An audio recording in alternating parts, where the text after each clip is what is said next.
Hello, welcome back to another episode of the ADHD Girls podcast with me, Claire. And me, Laura. So today we're going to be talking about decision fatigue and all that entails with ADHD. And we're going to start how we usually start, which is how has ADHD shown up for you this week, Laura? So it's my girly thing, yes. And I find that amplifies pretty much everything. Yeah. Everything is heightened. I'm feeling just more of everything, body ache. And that, I think, does lead into my overthinking. Yeah. And it leads into, for me, decision fatigue on many levels. But it's that physical fatigue, but also that mental fatigue. Mm-hmm. And it just amplifies it for me. So I think this week has been just that. And I'm at that stage now where I understand it better. Yeah. Well, previously it would really affect, why am I feeling this way? Oh my God, what the hell's wrong with me? This is too much. And it's only as I've grown that I've realised your cycle and everything has an effect on ADHD and yourself and your hormones and everything. Does it help to know, in the calendar where you are at that stage in your month or so? Can you think, oh, okay, it's going to be a tough week that week. So perhaps sort of, now you've got that knowledge, you can think, well, maybe I won't plan as much as that. Yeah, it's just being mindful of, okay, that week is going to be whatever happens that week, it happens. And just knowing, right, it's just going to be a bit tougher.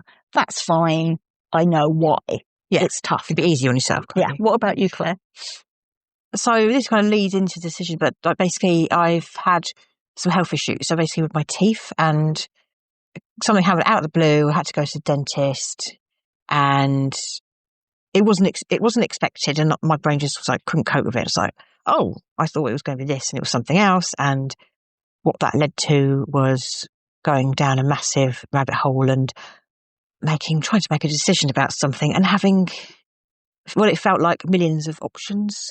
And I was like, how do I know which is the right one? And then just like a huge amount of hyperfocusing, which distracted me from everything else in my life, and then just being exhausted. So yeah, we can talk more about that in this episode because it's about decision fatigue. Yes, that is, to me, I think, one of the highlights of ADHD. Yeah. And I'm being sarcastic here. Do you think as women, I feel it's more? I don't feel it so much with the men I've spoken to. Isn't so much. They just kind of go, well, you do this or you do that. They're quite like, I know not every man, but most men I'm speaking to, they're like, oh, it's this or that. Well, I think for women with ADHD, it's, well, I could do this, I could do that. But then I find, for me, the decision fatigue leads into the perfectionism.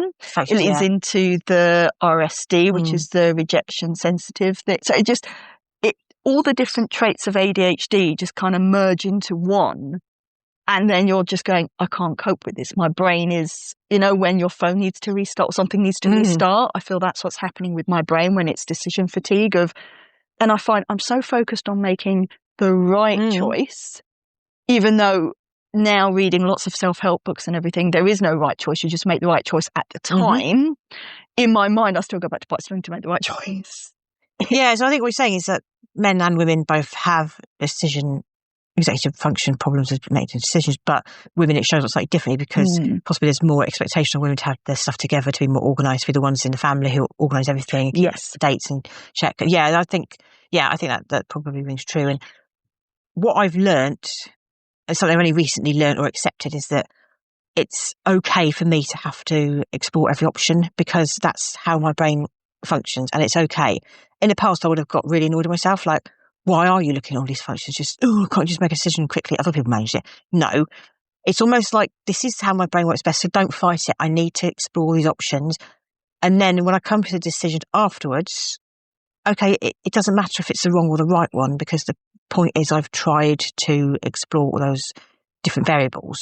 So almost it doesn't really, I can make peace with the decision because I know I've spent time looking into it. Yeah. So it's not about being right. It's about thinking, right, have I done enough to make my brain feel comfortable that I've explored all those options? Your brain's there to keep you safe. That's its primary function, to keep you safe. So it's almost like we are looking for that extra safety because of the other traits of everything else going on with the ADHD. So it's almost like your brain is like, right, which one's going to be safe? Which one's going to be okay? Which one is the best for me? Because I think, with our decision fatigue, you are just so, everything is just awareness, isn't it? We can get so in our heads and this is where action is needed. I mean, even just coming out to meet Laura today involved what felt like just way too many decisions. I had quite a few chores I needed to do. It's my day off work. And I was like, I can do this and this. I was like, can I? Have I got time for that? And it was just, I found I was just sitting there paralysed with thought. And the best thing I found to do was just actually act. And once I acted on one of the things I had to do, I was like, oh, okay, then other things followed. But it's really disabling because I can waste 3 hours thinking I need to do the thing. But it seems like in order to get to do the thing, I have to do multiple other things. And I'm like, I don't know where to start. But it's that thing of like, because I'll think, right, okay, I'm going to have a shower. And then I think, well, what day is it? Do I need to wash my hair? Well, what am I doing on that day? Because if I wash my hair today, what am I doing tomorrow and the day after? Because I have quite greasy hair and I hate the feeling of day 3 of, if I'm just at home, it's fine. But if I'm going out somewhere, I'm like, no, I need to wash. And it's absolutely stupid. And I know it's stupid, but this is what will go on in my brain for sometimes half an hour of when something so basic of when do I wash my hair? And this is where I think it could lead to, because it's, again, not just the washing of the hair, it's so many other things. This is it. It's so many things that are invisible that have to be processed. I go running on a Saturday morning, I go to a park run, and it took me an inordinate amount of time to decide which one to go to on Saturday. And there were so many factors involved. It was like, okay, the weather, right? Which shoes have I got? Are those shoes clean? Are they available? What socks are those? Are those socks washed? And it does matter. It does matter which socks I wear because I might get a blister. And it was like, if I go to this part and it's closer, but it might be muddy, am I in the mood to deal with mud, or do I need? And if I go to that one, it's going to be busier. But oh my goodness! And it got to the point where there was only one option left, and that was the one that is closest to me. And I was like, oh, it's that one then.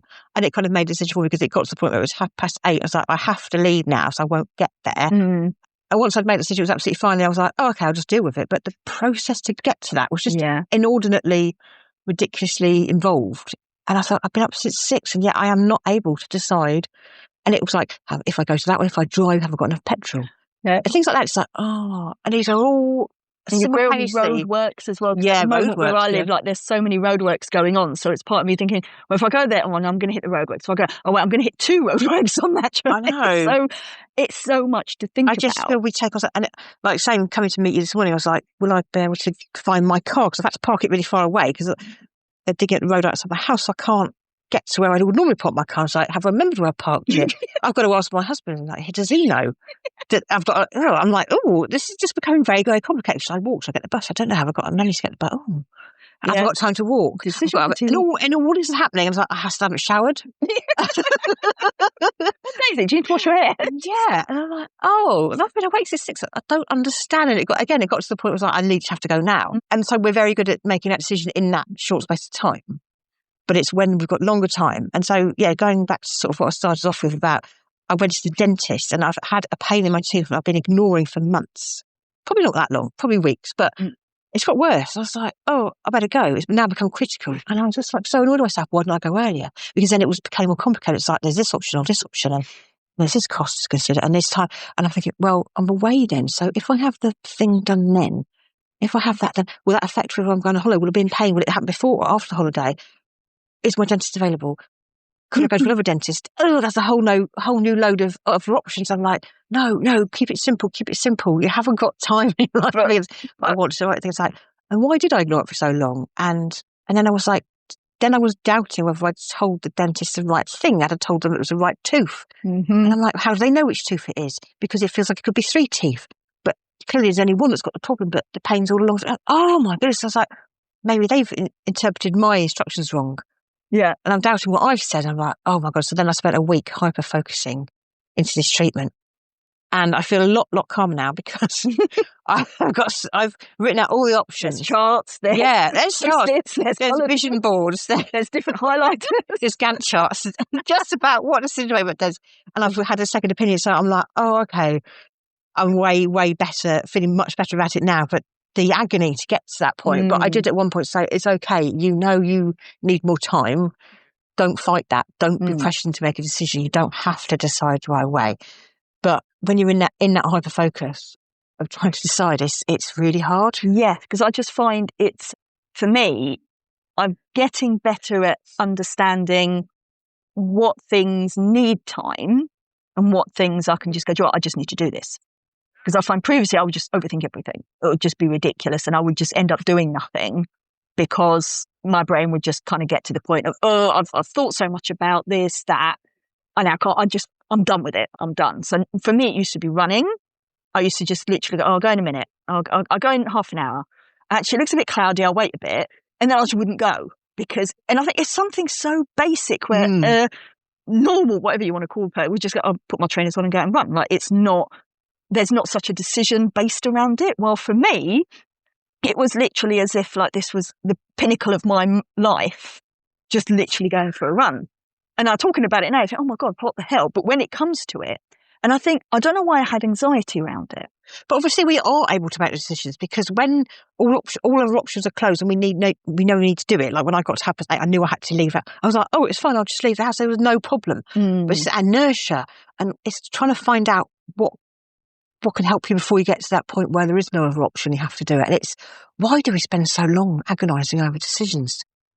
Well, this is where I think it feeds into so much on for me, I think it's a rejection thing of 9 times out of 10, someone else will be involved. What are they going to say? What are they going to do?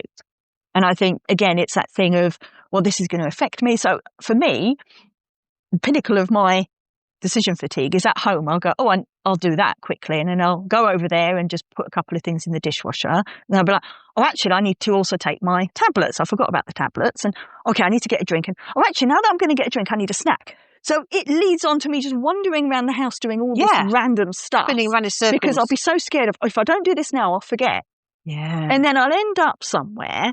And the original thing I started like 3 hours ago was still there waiting, going, where did you go? What happened to you? Hello, I'm still waiting. And I'll be like, oh yeah, I forgot about you because I've gone on all these side quests or whatever they call it. Side quests, I love. And I've not, but that's how my brain works because I'm so scared of, okay, if I don't do this now, I'm going to forget. Mm.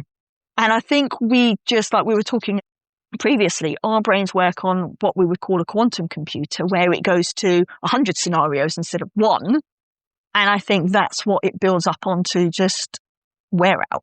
It's just to the point of it is decision fatigue of, I just don't know anymore. And it can either go 2 ways. It can either let you just go, right, I'm just going to make this choice and get on with it. Or sometimes in my case, I think I've overthought this. I'm not sure. I'm now so fatigued, so unsure, so whatever. I'm now not going to do it because I don't know what the right choice is. Even though I'll then have a chat with myself over, there is no right choice, just do it. But I just find and I don't know again if it's, I'm in my 40s, so my body's changing, hormones are changing. So I don't know if that has an effect on it. I definitely find that the week leading up to that, I will struggle with, brain just won't settle. And I get more frustrated. My patience is lower and my attention span is lower. And it's almost painful. You're trying to just watch TV and your brain says like, nope, I've got to do this. It's quite, do you find it feels painful? It's like, yeah, because I'm trying to kind of entertain myself. I just don't know what to do myself. It's like, oh, okay, I look, this is boring.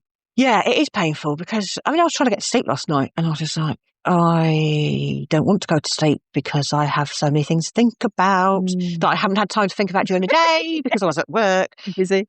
And what I find really helps is just listening to an audiobook. Or a podcast. Yeah, or a podcast, of course. Somebody talking to you. Because your brain listens in a way, I'm not a scientist nor a scientist, I don't know, but it just allows a different part of your brain to sort of shut down and just listen. Yeah. And often I'll fall asleep listening to someone's voice. And if it's a book, for instance, I know I've got to go back the next day and rewind it back to where I started. Just slightly irritating, but it's better that I get sleep. Because I know I fall asleep listening to someone else's voice. It's almost like someone's doing the thinking for me. Yes. So it's like less of decision fatigue of it gives your brain time to, because I find my brain's just kind of bouncing around in my head. It's just going ping, ping, ping, ping, ping, thoughts, ideas. Oh my God, what if this happens? Oh, but what if that happens? And I find I go from the extremes again of like, oh my God, worst case scenario to best case scenario. And it just ping pongs around. While if I'm listening to something, my brain's not doing that. It's focusing on that and that alone. It's not able to then think about these multiple different million scenarios that you need to think about at 10 o'clock or whatever at night. Yeah. That aren't particularly helpful at that time. No. They can be put to one side. It's almost like saying to your brain, okay, you can just rest and just listen to this. But yeah, I think accepting that is how your brain functions. And like, I feel a million times better now that I've done all that research into the tooth thing. Like I still haven't made a decision, but that's okay. My decision is to sit tight for the time being. But I'm happy. I'm much more calm and settled now that I have had hours and hours of hyperfocusing, because I know that I have done the best I can, which is to explore the avenues. So, and it's what it affects you. That's like, once they do that to your tooth, you're the one that has to live with it. Well, yeah, I mean, we're talking about earlier about one of the options is to have a tooth extraction, and that's you can't go back off that. No. Once that happens, that's it. I think they can put in not false teeth, but isn't there something? I mean, there is massive process. There is options, but I really don't want to lose a tooth. No, if I can help it. It's not ideal. I do need them to chew. Yeah, they're quite useful. So let's do everything to avoid that.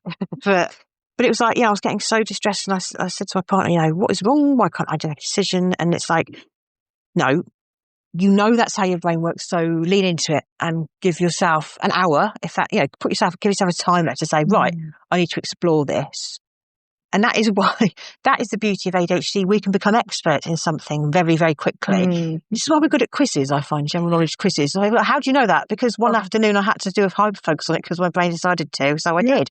And ADHD people will know exactly what I mean when I say that.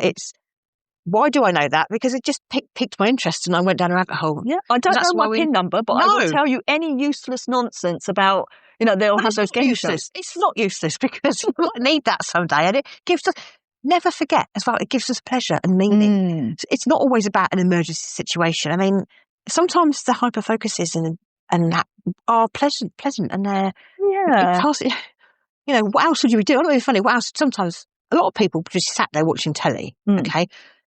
If they're neurotypical, they might not be taking anything in, they're just sitting there, and that's fine. We're not, we're going down a side quest. Who's to say which is better? I don't know.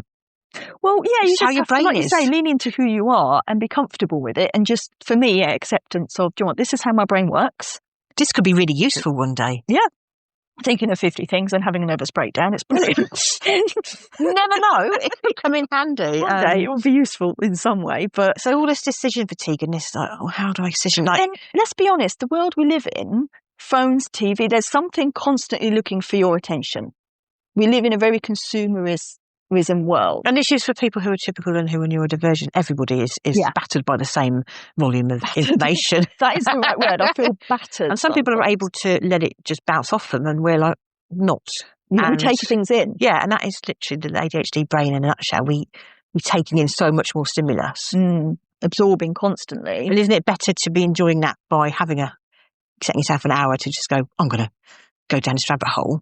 Especially now, we've got so much at our fingertips with phones and everything else, where we have access to pretty much any information, even though sometimes nowadays you have to be a bit kind of cautious of maybe checking it a bit more, but you do have access to so much information.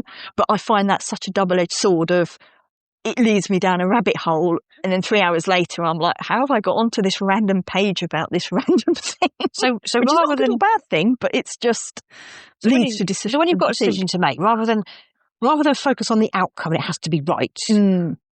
Focus on I need to give myself the time and space to go through the different options, because there is no right answer really. There's only options. Yes, that's 100% right. It's very much, yeah. So last time we spoke, I was talking about I was going on a trip to Berlin, and I made that decision really impulsively. And I was like, yeah, I'm going to do it. I'm going to go. Well, unfortunately, Berlin didn't happen. I had to cancel it. And I had to make a decision about it, because it turns out Berlin is actually really, really cold in January. And the run that I was going to do was cancelled. Well, at the time I didn't know if it was going to be cancelled, but I spent many hours debating whether I should go or cancel it or not. And I was just like, oh, what should I do? Will I get the money back? Anyway, end of it all, I did cancel it. And I'm glad I did, because the run was cancelled. Well, they didn't cancel it till a couple of days before, but it was at that point I would have lost all my money on the ticket. So but I was like, should I still go? But if I go, it'll have to be really cold. If I run in the cold, would it make my asthma bad? Can I cope with that temperature? What if I slip on the ice? And it's just like, your brain doesn't slip, does it? And I was like, I was really hating myself, because I had made that really impulsive decision to go.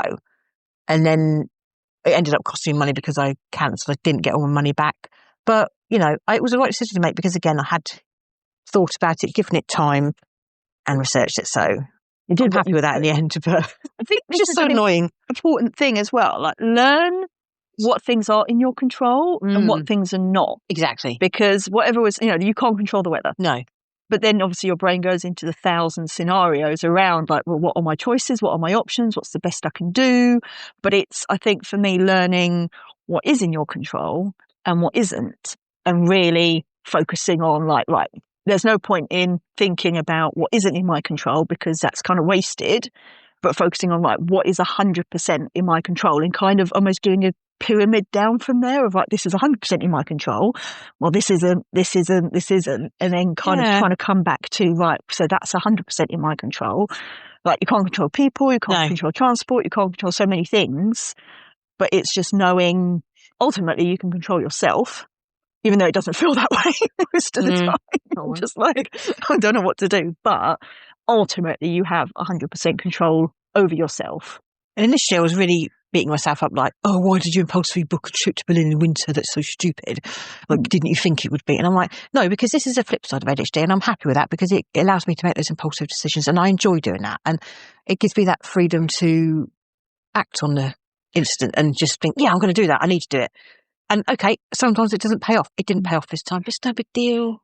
Yeah, I'm glad you said that. But it's fine. It's just learning of some things work out, some. But then on that side, you wouldn't do anything then until you wouldn't go, oh, well, it's raining today. I can't do anything. Like you would just shut down and not do anything and go to the other extreme. But it ties into that perfectionism. We want to make the right decision, but actually, it doesn't always pan out. And just to go, do you know, it hasn't panned out how I wanted, and just taking a deep breath and going, that's okay. It hasn't panned out. I've done my best, and that's where I think the ADHD, you kind of need to get the reins on it and not beat yourself up over it and just go. Because another time you'll pull it off and you'll have a great time and it'll be the best decision you ever made.